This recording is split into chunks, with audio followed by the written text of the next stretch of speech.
দিওয়ালির রাতে তারস্বরে মাইক বাজিয়ে চলছিল জলসা। সহ্য করতে না পেরে প্রতিবাদ করেন অধ্যাপক দম্পতি। কপালে জোটে হুমকি। বাড়িতেও চড়াও হয়ে রীতিমতো হামলা চালালো একদল যুবক। বালিগঞ্জ প্লেসের ঘটনা এটি। গড়িয়াহাট থানাতে অভিযোগ দায়ের করেছেন ঘোষ দম্পতি। তদন্ত শুরু হয়েছে।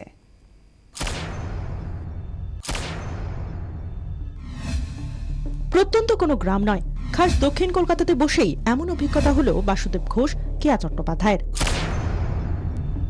কালী পুজোর পর জলসা, তাই বাড়ির জানলা বন্ধ করে এভাবেই তৈরি হয়েছিল স্টেজ। রবিবার সন্ধ্যা থেকে সাউন্ড বক্স লাগিয়ে এখানে শুরু হয় জলসা। সন্ধ্যা থেকে তারস্বরে লাইভ প্রোগ্রাম, মাইক বাজানো নয় কিন্তু লাইভ ফাংশন শুরু হলো এবং সেটা আমরা দরজা জানলা বন্ধ করে বসেছিলাম। মানে গোটা বাড়ি কাঁপছিল। বাড়ির বারান্দায় আমি যেতে পারছি না, কারণ বারান্দায় গিয়ে দাঁড়ালে নিচ থেকে এই মত্ত যুবকরা যারা এখানে করছে তারা অশ্লীল অঙ্গভঙ্গি করছে ওপরের দিকে। বাড়িতে রয়েছেন বৃদ্ধ মা ও শিশু। রাত 10টার পর ধৈর্যের বাঁধ ভাঙে ঘোষ দম্পতির। নিচে নেমে উদ্যোক্তাদের জলসা বন্ধের অনুরোধ করেন তারা।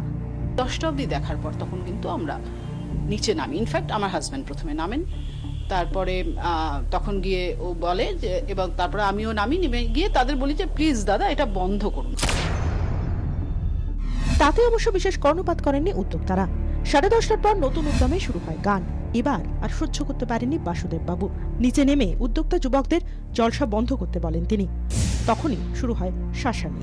তারপরে আমি যখন বাড়ির ভেতরে ঢুকে আসি, তখন পুজোর উদ্যোক্তাদের পক্ষ থেকে পরিষ্কারভাবে বলা হয় যে এটা কিন্তু ভুল করলি, এই কাজটা কিন্তু ঠিক হলো না, এটার জন্য কিন্তু দেখে নেব। নিরুপায় হয়ে গড়িয়াহাট থানায় ফোন করেন বাসুদেব বাবু। ফোন করেন ডিসি সাউথ ইস্টকেও।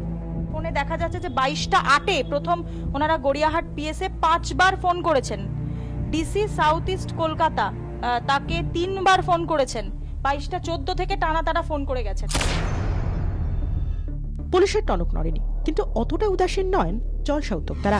রাতেই বাড়িতে চড়া হয় একদল উন্মত্ত যুবক। শুরু হয় হুমকি, চলে ভাঙচুর। ভোর রাতে হঠাৎই এই জানলার কাছে ইট পড়ে এবং ইট পড়ার পর ঝনঝন শব্দে তার ঘুম ভেঙে যায়। ঘুম ভাঙার পর তিনি দেখতে পান যে জানলায়, তার ঘরের এবং অপরের ঘরের জানলায় মুহুর্মুহু কাঁচ পড়ছে। সকালবেলায় ঘুম থেকে উঠে যাই, উঠেই না তার আগেই দেখছি মানে ঝনঝন ঝনঝন শব্দ হচ্ছে।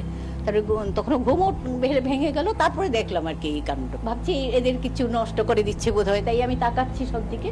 তাকিয়ে দেখি আমার পায়ে কাঁচ লাগছে। ইতিমধ্যে এই ঘটনা নিয়ে পরিবারের তরফে গড়িয়াহাট থানায় অভিযোগ দায়ের করা হয়েছে।